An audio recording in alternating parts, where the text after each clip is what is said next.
स्वागत है सन्नाटे स्टोरीज में, जहां सन्नाटे में चीखें छुपी हैं और परछाइयों में राज दफन है।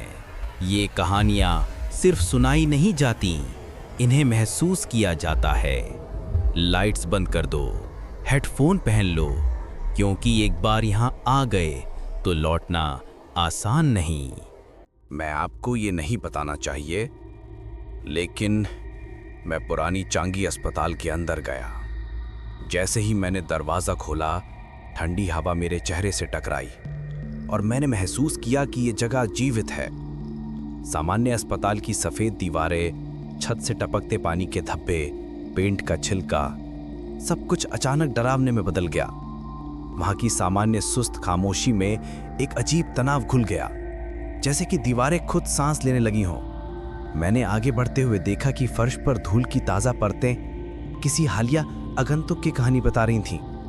हल्की हल्की आवाज़ें, शायद कदमों की, शायद फुसफुसाहट की, मुझे चारों तरफ घेरे हुए थीं। ठंडी हवा का झोंका जो अचानक मेरे गर्दन पे लगा, जैसे किसी ने छेड़छाड़ की हो। मेरा रक्त जम सा गया। ये सिर्फ एक सुनसान भूतिया जगह है, मेरे दोस्तों ने मुझसे पहले ही कहा था। वे हंसते रहे, मजाक उड़ाते रहे, जैसे कि डर एक खिलौना हो। परंतु मेरे भीतर का असहज एहसास कुछ और ही कह रहा था।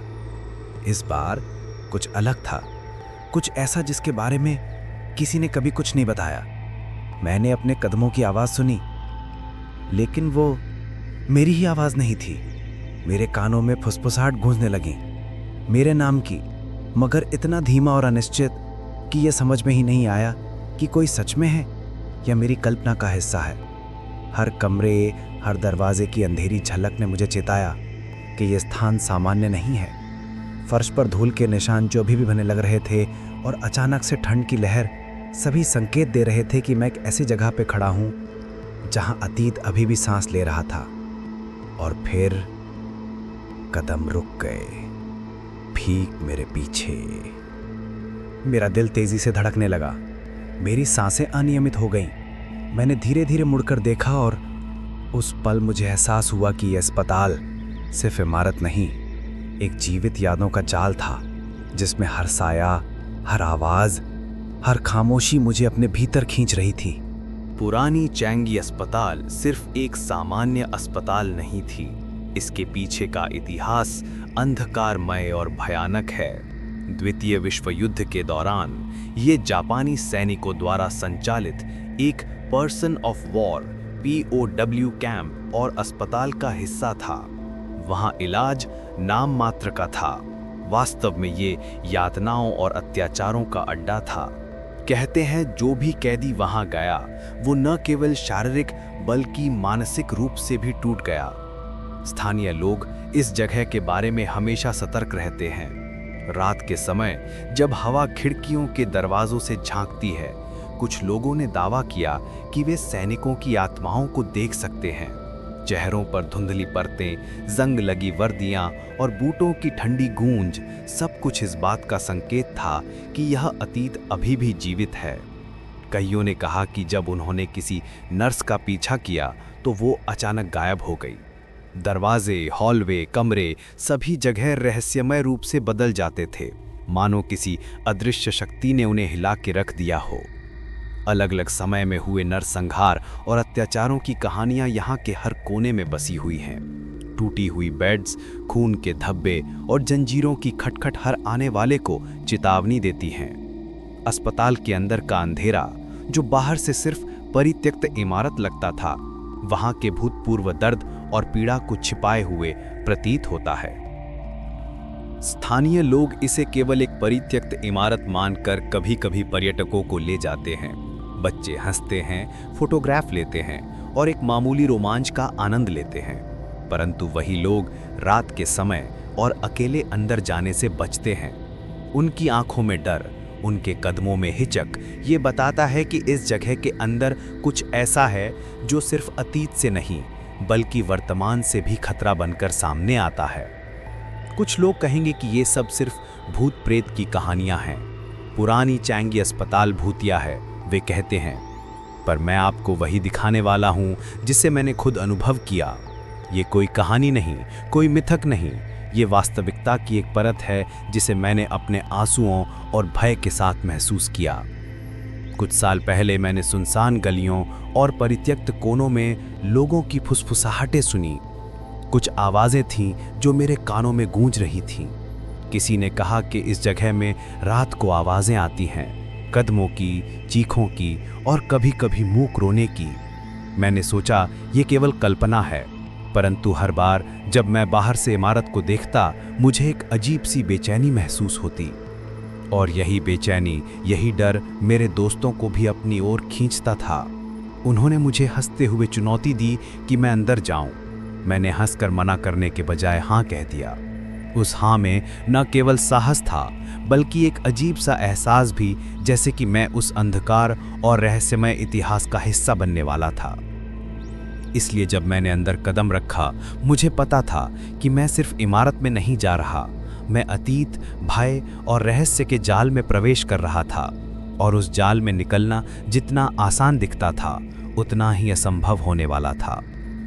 ये अस्पताल सिर्फ ईंट और पत्थर नहीं था, ये यादें, चीखें और उन लोगों की आत्माओं का घर था जिन्हें इतिहास ने भुला दिया। और मैं उस इतिहास के बीच खुद को अकेला खड़ा पाकर हर आवाज़ और हर छाया को महसूस करने के लिए तैयार था। हम रात के अंधेरे में उस सुनसान पुरानी चांगी अस्पताल की ओर बढ़े।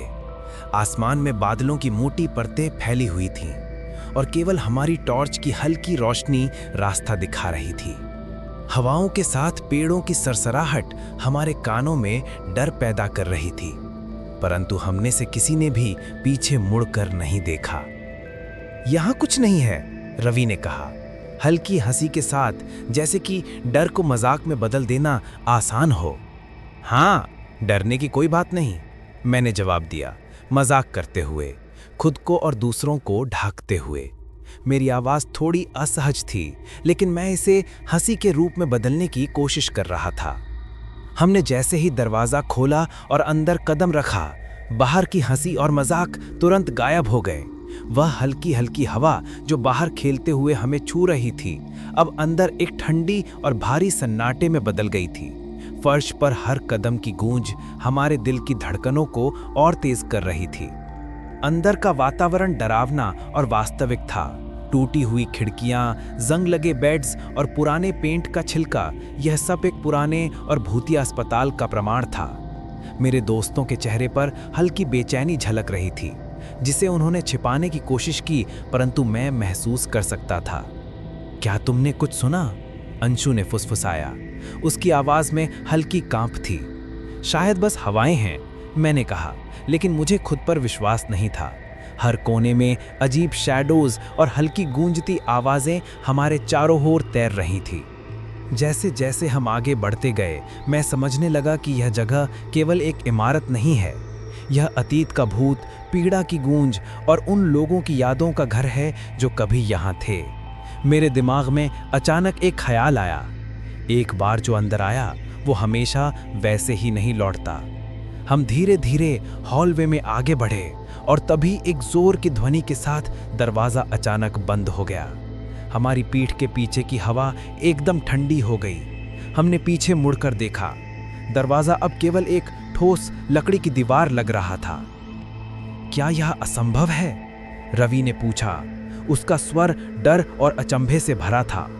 हम सभी कुछ पल के लिए खड़े रहे। खामोशी इतनी गहरी थी कि हमारी सांसें, हमारी दिल की धड़कनें, हर आवाज़ स्पष्ट और डरावनी लग रही थी।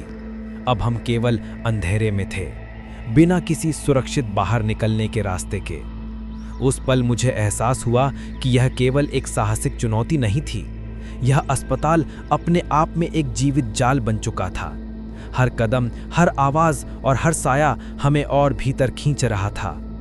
मैंने अपने दोस्तों को देखा, उनकी आंखों में हल्की डर की झलक थी और मेरे भीतर भी एक अजीब सा डर घुस गया। हम अब उस रात का हिस्सा थे और कोई भी इस रात से पहले जैसा वापस नहीं लौटने वाला था। और वहीं उस बंद दरवाजे के सामने मैंने महसूस किया कि हमारी यात्रा सिर्फ शुरू हुई थी। अस्पताल की खामोशी हमें पूरी तरह से अपने भीतर समेट रही थी और मैं जानता था कि अब बाहर निकलना आसान नहीं होगा। हमने अस्पताल के अंदर कदम बढ़ाए और जैसे ही पहला हॉल दिखाई दिया, मेरे मन में अजीब सा डर पैदा हो गया। टूटी हुई बेड्स, जंग लगी आईवी स्टैंड्स और दीवारों पर पुराने खून के धब्बे, सब कुछ इस जगह की भयानक गवाही दे रहा था। ग्राफिटी के रंग अब ब्लीचिंग के बाद भी अजीब ढंग से चमक रहे थे, जैसे किसी ने पुराने दर्द को आजमाने की कोशिश की हो। खुला अस्पताल डरावना लगता है, लेकिन बंद, ये और भी बदतर है, मैंने कहा। अपनी आवाज में हल्की तकरार और डर का मिश्रण था। मेरे शब्दों ने दोस्तों की पीठ पर सिहरन पैदा की। हॉलवे तुनन की तरह लंबा था।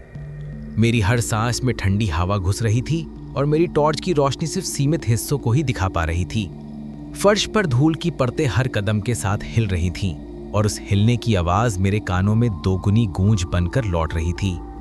कदमों की आवाजें, फुसफुसाहटें, दरवाजों का चरमराना, सब कुछ इतनी प्राकृतिक तरीके से गूंज रहा था कि ये तय करना मुश्किल था कि कौन सी आवाज असली है और कौन सी कल्पना।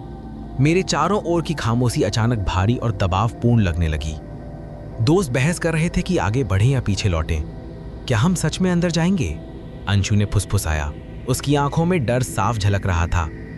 यदि हम अभी नहीं बढ़े तो शायद कभी नहीं जान पाएंगे कि यहाँ क्या है, मैंने कहा, खुद को मनाने की कोशिश करते हुए।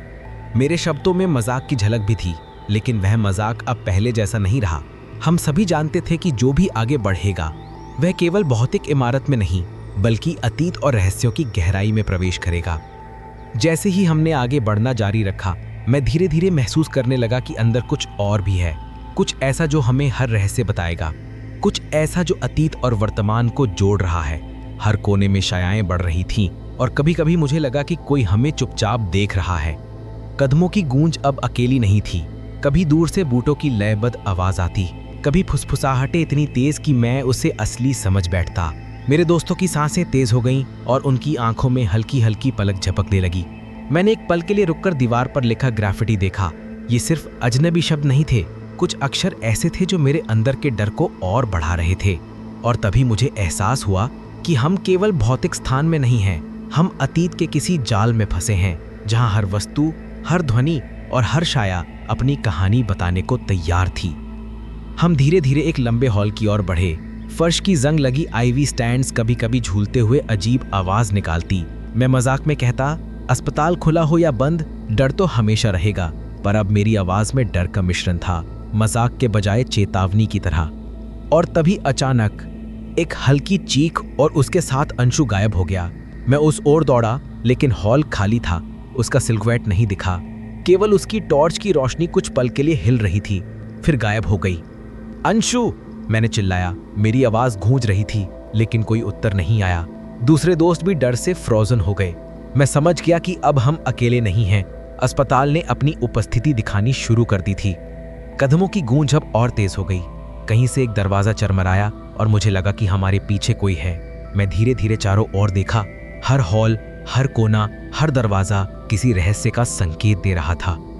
हम अब उस जगह के जाल में फंस गए थे, जहां खाली गलियां, टूटे दरवाजे और अंधेरा हमारे हर कदम का इंतजार कर रहा था। और मैं जानता था कि अंशु का गायब होना केवल शुरुआत थी। अस्पताल हमें अपने भीतर खींच रहा था, और जो कुछ भी आगे होने वाला था वह हमारी कल्पना से भी भयानक था। मैं अकेला हो गया। मेरे दोस्त गायब हो चुके थे, या शायद उन्होंने मुझे छोड़ दिया। मुझे अभी तक पता नहीं था। हॉलवे में सन्नाटा इतना गहरा था कि मेरी खुद की सांस की आवाज़ मुझे डरावनी लग रही थी। टॉर्च की रोशनी सिर्फ मेरे कदमों को दिखा रही थी और हर छाया अजीब ढंग से हिल रही थी, जैसे कि मुझे अपने भीतर खींच रही हो। फिर मैंने उन्हें देखा। पहले तो मैं ये समझ नहीं पाया कि ये असली है या मेरी आंखों का भ्रम, लेकिन जैसे ही वे करीब आए, उनकी आकृति स्पष्ट होने लगी। सैनिकों की आत्माएं, चेहरों पर धुंधली परत, वर्दियां जंग लगी और फटी हुई। उनके कदम एक अजीब लय में गूंज रहे थे और हवा में उनकी मौजूदगी की अजीब ठंडक फैल रही थी।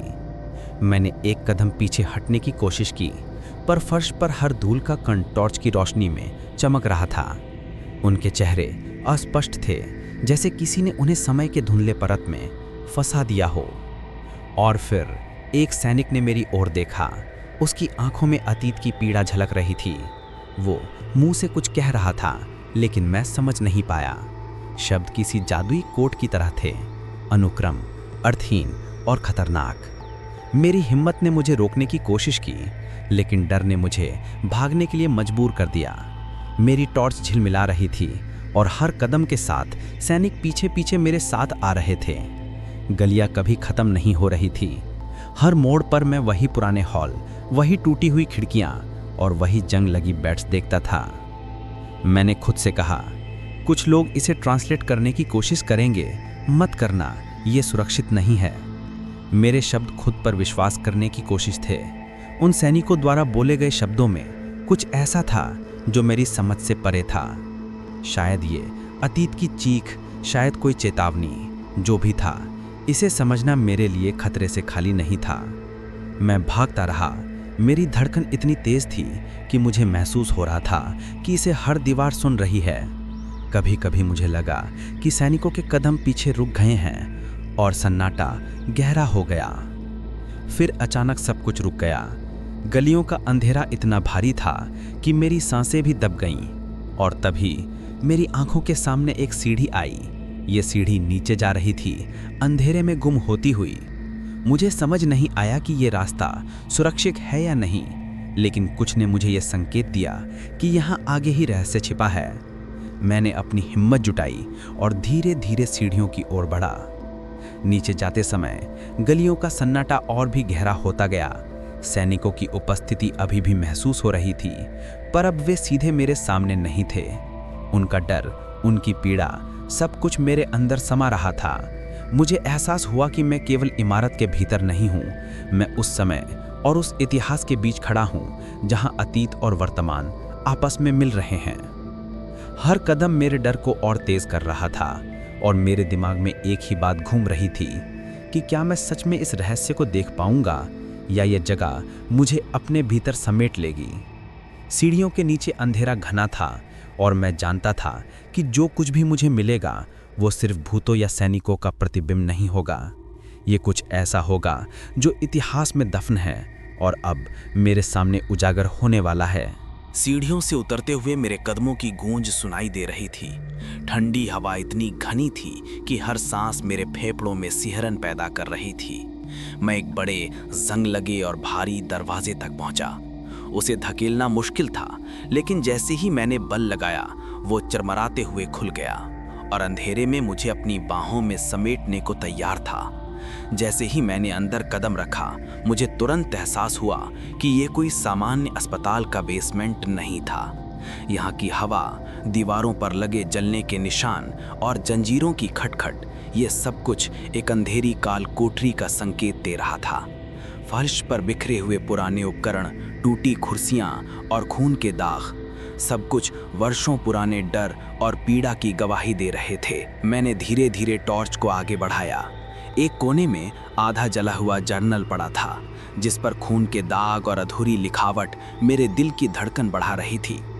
पन्नों पर अजीब प्रतीक और शब्द थे जो मानवीय समझ से परे थे, जैसे किसी ने यहाँ केवल शारीरिक ही नहीं बल्कि मानसिक और आध्यात्मिक प्रयोग भी किए हों। यहाँ क्या हुआ होगा? मैंने खुद से फुसफुसाया, लेकिन शब्द मेरी आवाज़ में खो गए। ये डर और जिज्ञासा का मिश्रण था, एक ऐसा रहस्य जो किसी ने कभी उजागर नहीं किया। तभी मुझे मार्कस दिखाई दिया। वो अचानक वहाँ खड़ा था, बिल्कुल चुप और स्थिर, लेकिन कुछ सही नहीं था। उसकी आंखों में जान नहीं थी और जैसे ही मैं और करीब आया, मैंने देखा कि उसकी कोई छाया नहीं थी। वो पूरी तरह से अंधेरे का हिस्सा बन चुका था। मार्कस, तुम ठीक हो? मैंने हांफते हुए पूछा।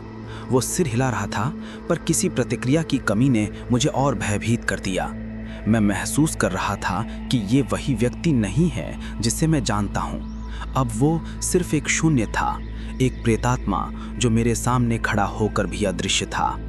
बेसमेंट में हर चीज़ जीवित लग रही थी। जंजीरों की खटखट, जलने की गंध और उन उपकरणों का अजीब संयोजन, ये सब मुझे खींच रहा था, जैसे कि मुझे भी इस अंधेरे के भीतर समा लेना चाहता हो। मैंने पीछे हटने की कोशिश की, पर हर कदम मुझे और अंदर खींच रहा था। मैंने टॉर्च को जर्नल पर टिकाया और धीरे धीरे उसके पन्नों को पलटा। कुछ संकेत ऐसे थे जो स्पष्ट रूप से ये बताने की कोशिश कर रहे थे कि यहाँ केवल युद्ध अपराध नहीं हुए थे, यहाँ किसी ने कुछ अज्ञात और भयानक किया था। शायद अनुभव, शायद अनुष्ठान, शायद कुछ ऐसा जो इतिहास में दर्ज नहीं हुआ। मार्कस मेरे पास खड़ा था, पर उसकी कोई उपस्थिति नहीं थी, उसकी कोई छाया नहीं, उसकी कोई प्रतिक्रिया नहीं। और मैं समझ गया कि अब मैं अकेला नहीं हूँ। इस बेसमेंट ने हमें दोनों को अपने भीतर समेट लिया था। हमारे डर, हमारे रहस्य और हमारी आत्माएं।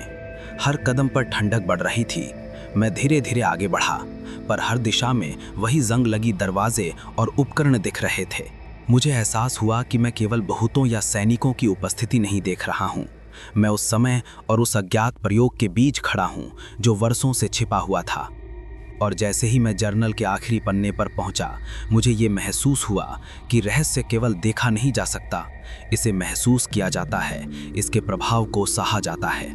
मार्कस अब बिल्कुल स्थिर था, लेकिन उसकी गैर मौजूदगी ने मेरे डर को बढ़ा दिया। मैं जान गया कि जो भी मैंने यहाँ देखा वो मेरे अंदर हमेशा रहेगा। तब मैंने गहरी सांस ली। बेसमेंट की हवा इतनी भारी थी कि मेरे फेफड़े लगभग भर गए। लेकिन एक बात स्पष्ट थी, ये केवल इतिहास नहीं था। ये स्थान, ये कालकोठरी अब हमारे वर्तमान में भी छाया डाल रही थी। और मार्कस की ये स्थिति कोई छाया नहीं, ये संकेत था कि अब हम केवल इस जगह के आगंतुक नहीं थे, बल्कि इसके हिस्से बन गए थे। मैंने टॉर्च बंद की, लेकिन अंधेरा मुझे घेर चुका था। जंजीरों की खटखट, जलने की गंध और मार्कस की उपस्थिति, सब कुछ मेरे भीतर समा गया। मुझे एहसास हुआ कि पुराने चांगी अस्पताल का यह बेसमेंट सिर्फ एक जगह नहीं थी, ये एक जिंदा स्मृति, एक अतीत की भयानक गूंज थी जिसे अब मैं स्वयं महसूस कर रहा था। हमने बाहर निकलने की कोशिश की। हृदय की धड़कन इतनी तेज कि मैं खुद को रोक नहीं पा रहा था। हर दरवाजा, हर खिड़की, कुछ भी काम नहीं कर रहा था। दरवाजे जाम थे, खिड़कियां ईंटों से भरी हुई थीं, जैसे कोई अदृश्य शक्ति हमें भीतर ही रोक रही हो। क्या हम फंस गए हैं? रवि की आवाज कांप रही थी, लेकिन उसके शब्दों में डर के साथ साथ हंसी भी थी, एक अजीब तरह की सतर्क हंसी। मैंने पीछे मुड़कर देखा। अब गलियों में वही सैनिक दिखाई दे रहे थे जिनकी आत्माएं पहले मुझे अकेले डराती थीं। अब वे हमारे चारों ओर थे। उनके कदमों का तालमेल इतना सटीक था कि लगता था जैसे ये जगह स्वयं हमारी गति के साथ जुड़ी हुई हो। हर कदम गूंज रहा था और मेरे भीतर का डर बढ़ता जा रहा था। मैंने अपने आप से कहा, घड़ी क्यों नहीं देखी? हल्की हंसी में कड़वाहट थी। रात आधी गुजर चुकी थी और हमें एहसास हुआ कि अस्पताल के नियम अलग थे। जो भी आधी रात के बाद भीतर आया वो तब तक बाहर नहीं निकल सकता जब तक सुबह न हो जाए।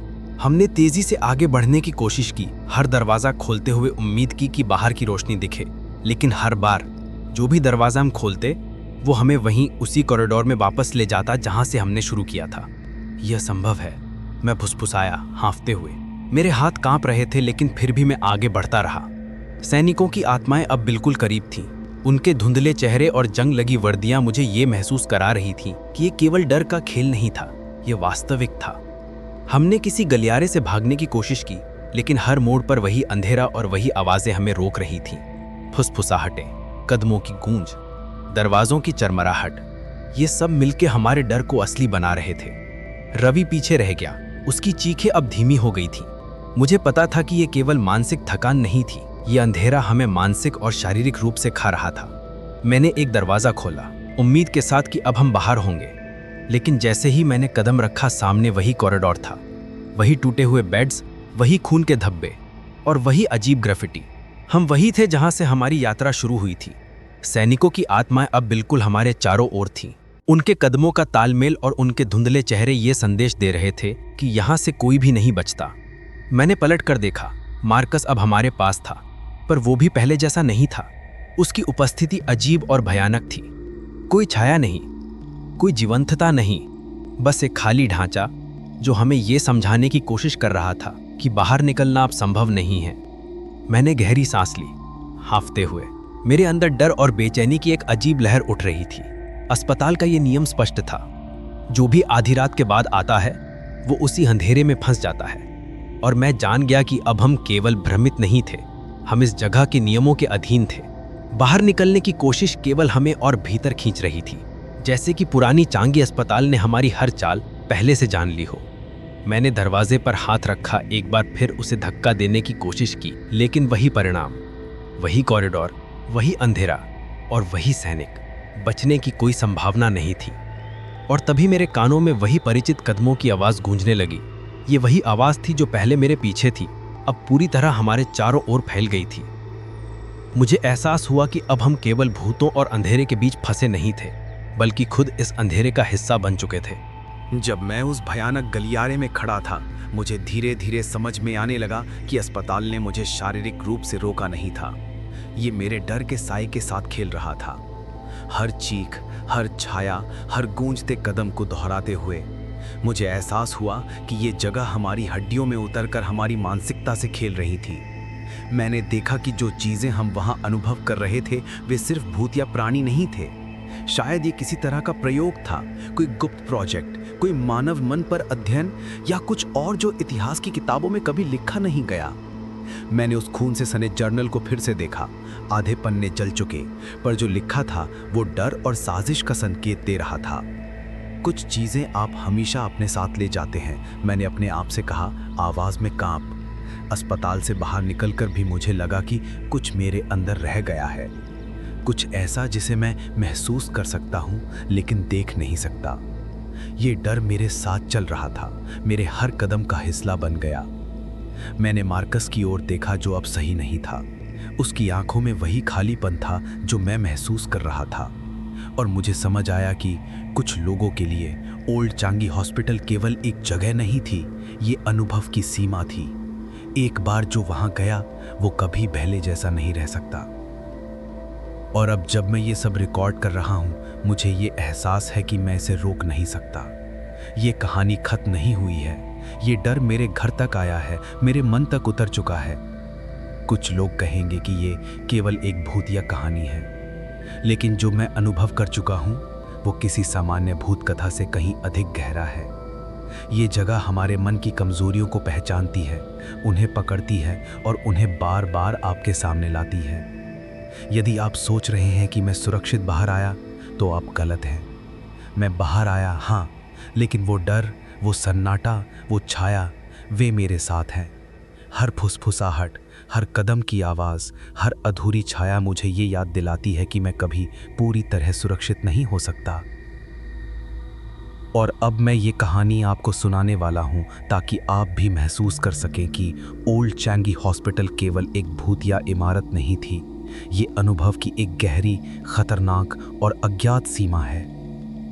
घर पहुंचते ही मुझे लगा कि मैं कहीं भी सुरक्षित नहीं हूं। दरवाजे बंद थे, खिड़कियां जैसी थी वैसी ही, लेकिन फिर भी मुझे किसी के कदमों की आवाज सुनाई दे रही थी, हल्की हल्की पर सटीक, जैसे कोई मेरे पीछे पीछे चल रहा हो। मैंने फोन उठाया, मार्कस को कॉल किया, लेकिन नंबर डिस्कनेक्टेड था। बार बार प्रयास करने पर भी वही संदेश आया। दिल में अजीब सा डर बैठ गया। वो दोस्त जो बेसमेंट में मेरे सामने आया था, अब मेरा सामना नहीं कर रहा था। और ये सोचकर मैं और भी परेशान हो गया कि क्या वो वास्तव में बाहर आया था या वो वहीं उस भूतिया अस्पताल की किसी छाया में रह गया। रात का सन्नाटा घुटता हुआ महसूस हो रहा था। हर छोटी सी आवाज़, सुनसान गलियारों की गूंज, दरवाज़ों का चरमराना मेरे कानों में अभी भी जीवित था। और फिर वही पुरानी यादें अचानक मेरे सामने आईं। अस्पताल की वो गलियां, जंग लगी आईवी स्टैंड्स, दीवारों पर खून के दाग, सब मेरे घर के शांत वातावरण में घुस आए। कदम मेरे पीछे थे। मुझे यकीन था कि कोई वास्तविक नहीं था, लेकिन हर बार जब मैं मुड़कर देखता, वहां कुछ परछाई सी गुजरती। वो सन्नाटा, वो ठंडी हवा, जैसे वो अस्पताल मेरे घर तक आया हो। मैंने धीरे से फुसफुसाया, ये यहाँ है। आवाज़ का कंपन मेरे कमरे में गूंज रहा था। ना तो मैंने देखा, नहीं सुना, पर मन के अंदर डर की कोई परत मेरे पूरे शरीर में फैल रही थी। ये डर केवल मेरी कल्पना नहीं थी। हर चीज़, फ़ोन की डिस्कनेक्शन, अजीब कदम, अदृश्य छायाएं, ये संकेत दे रही थी कि मैं पूरी तरह सुरक्षित नहीं हूँ। ओल्ड चैंगी हॉस्पिटल केवल भूतों की जगह नहीं थी, वो अब मेरे घर, मेरे मन और मेरी नींद में मौजूद था। और जैसे ही मैं अपने आप को शांत करने की कोशिश करता, कदमों की आवाज़ और भी तेज़ हो गई। ये घर मेरा था, मेरा सुरक्षित ठिकाना होना चाहिए था, पर अब वहाँ वही अनसुलझी डरावनी कहानी चल रही थी जो मैंने रिकॉर्ड किया था। मैं फुसफुसाया, एक बार फिर, ये यहाँ है। और मुझे यकीन हो गया कि अब मैं अकेला नहीं था। मैं अब खुद भी नहीं जानता कि मैं सुरक्षित हूं या नहीं। कमरे में छायाएं लंबी, काली और हर कोन में घूमती हुई प्रतीत होती हैं। हर बार जब मैं पलटा, ऐसा लगता कि वे मुझसे कुछ कह रही हो, लेकिन शब्द नहीं, केवल एक गंभीर चेतावनी। मैंने अपने कैमरे को पास रखा इसे रिकॉर्ड करने के लिए। यह आखिरी मौका हो सकता है कि आप मेरे अनुभव को जान सकें। अगर आज रात आपके घर में कदमों की आवाज़ सुनाई दे, मत देखना। हाँ, बिल्कुल मत देखना। बहुत देर हो चुकी होगी। पिछली घटनाओं का असर अब मेरे ऊपर पूरी तरह छा गया है। मैं कभी कभी सुनता हूँ वही पुरानी फुसफुसाहटें, वही सैनिकों के कदम और कभी कभी मार्कस की हंसी जैसी आवाज़। वो बेसमेंट, वो छाया, वो जर्नल, सब कुछ अब मेरे साथ है। मैं नहीं जानता कि क्या ये केवल मानसिक डर है या वास्तविक। अगर मैं फिर से अपलोड नहीं कर पाया तो आप जान जाएंगे क्यों। ये जगह, ये डर, ये अनुभव केवल मैं ही नहीं, बल्कि जो भी इसे समझता है वो महसूस करेगा कि कुछ भयानक और अनसुलझा है। और हाँ, कमेंट करें, बताइए कि आपको क्या लगता है कि मैंने उस बेसमेंट में क्या देखा। क्या ये केवल युद्ध की आत्माएं थीं या कुछ और भी गहरा, कुछ ऐसा जो इतिहास में दर्ज नहीं हुआ। शायद आप इसे मुझसे पहले समझ पाएं। ये कहानी अभी खत्म नहीं हुई। ये केवल आपका पहला कदम है उस रहस्य की ओर जिसे मैं भी पूरी तरह से समझ नहीं पाया हूँ। याद रखिए, कभी कभी देखने से अधिक खतरनाक केवल महसूस करना होता है। और मैं अब भी महसूस कर रहा हूँ। कहानी खत्म हुई, पर याद रखना, सन्नाटा कभी सुरक्षित नहीं होता। अगर आज रात तुम्हें कदमों की आहट सुनाई दे, पीछे मत देखना। सब्सक्राइब करो सन्नाटा स्टोरीज, क्योंकि अगली डरावनी रात पहले से ही इंतज़ार कर रही है। और कमेंट्स में बताओ, क्या तुम सच में अकेले हो अभी?